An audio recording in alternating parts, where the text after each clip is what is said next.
जिन्होंने उत्तराखंड और राजस्थान में चुनावी रैली की और इसके बाद वो राजस्थान के जयपुर पहुंचे। यहां प्रधानमंत्री मोदी ने कोटपुतली इलाके में एक जनसभा की। एक तरफ तस्वीर उत्तराखंड के रुद्रपुर की मैं आपको दिखा रहा हूं, तो दूसरी राजस्थान के कोटपुतली की तस्वीर ये आप देख पाएंगे अभी अपने टेलीविजन स्क्रीन पर। यहां पर प्रधानमंत्री मोदी ने विपक्ष पर जमकर निशाना साधा है। उन्होंने कहा कि इस चुनाव में दो खेमे हैं। हम कह रहे हैं कि भ्रष्टाचार हटाओ, वो कह रहे हैं कि भ्रष्टाचारी बचाओ।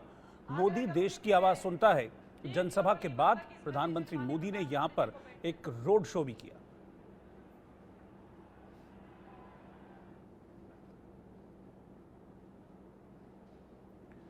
तो आप ये समझ लीजिए कि आज के दिन देवभूमि से लेकर राजस्थान तक प्रधानमंत्री मोदी विपक्ष पर जमकर बरसे हैं।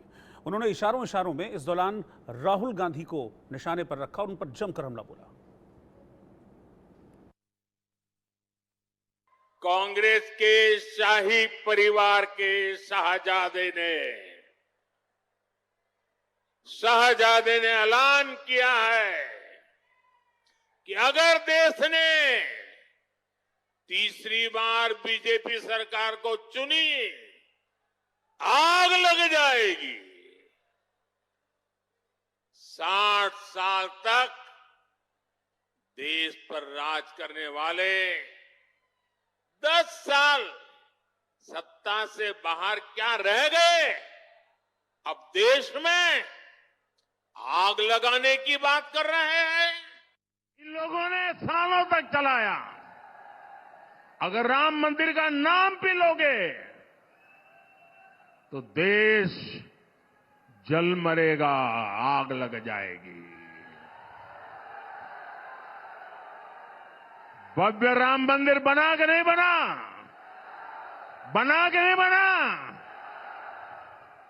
दिए जले, आग नहीं लगी।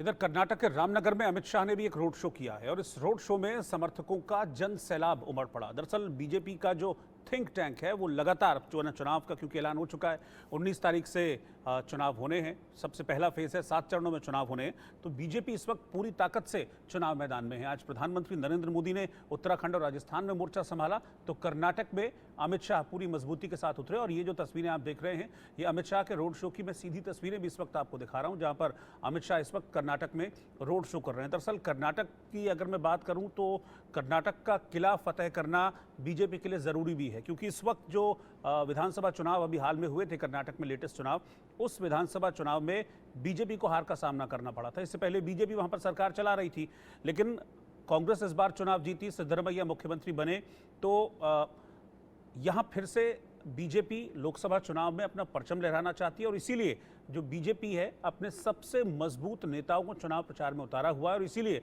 अमित शाह ने यहां चुनाव प्रचार की कमान संभाली और इस वक्त अमित शाह कर्नाटक में एक रोड शो कर रहे हैं। ये कर्नाटक का रामनगर इलाका है जहां पर अमित शाह इस वक्त बीजेपी के लिए प्रचार कर रहे हैं। 19 तारीख से शुरू होंगे चुनाव और 4 जून को नतीजे आएंगे और अब बीजेपी, अब हम अप्रैल में प्रवेश कर चुके हैं, तो बीजेपी इस वक्त पूरी ताकत के साथ प्रचार कर रही है।